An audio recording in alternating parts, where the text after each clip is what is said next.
वैद्यकीय अधिकारी प्राथमिक आरोग्य केंद्र अवसरी खुर्द येथे कार्यरत असून सध्या आपल्याकडे 10 मार्च पासून आपल्या आरोग्य विभाग महाराष्ट्र शासन यांच्या मार्फत जपानीज एन्सेफेलायटिस किंवा मेंदूज्वर ह्या आजारावरती लसीकरण करण्याचं काम चालू म्हणजे हाती घेण्यात आलेलं आहे।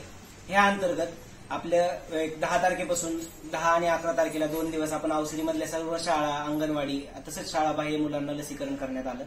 त्याचप्रमाणे आज आपण 12 तारखेला गावडेवाडी या गावामध्ये जिल्हा परिषद शाळा तसेच हिरकणी विद्यालय या ठिकाणी तसेच बाकी इतर अंगणवाडी यांच्यामध्ये जपानीज एन्सेफेलायटिसचं लसीकरण करणार आहोत। याच्यामध्ये आपण जे वयोगट आहे 1 वर्ष ते 15 वर्ष ह्या वयोगटातील सर्व मुलं मुली यांना आपण हे लसीकरण देणार आहोत। तर हा जो आजार आहे जपानीज एन्सेफेलायटिस सध्या तरी आपल्या एरियामध्ये त्याचे काही रुग्ण वगैरे आढळत नाहीत, पण भविष्यामध्ये ह्याचे रुग्ण आपल्याकडे येऊ नये किंवा याच्यामध्ये प्रतिबंधात्मक उपाय म्हणून शासनाने हा मोहीम हाती घेतलेली आहे। तर ही सुरुवातीला आपण कॅम्पेन मोडवरती 15 दिवसामध्ये आपला जो एरिया आहे या एरियातील सर्व 1 ते 15 वर्षाची वयोगटातील मुलांना कव्हर करणार आहोत।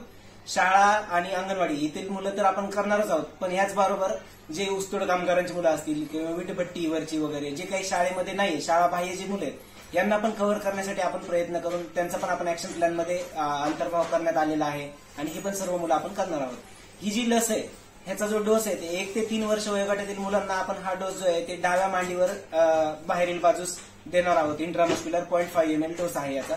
तसेच 3 वर्षावरील जे मुलं आहेत त्यांना आपण डाव्या दंडावरती ही लस देणार आहोत। त्याचा पण डोस 0.5 ml इंट्रामस्क्युलर असा आहे।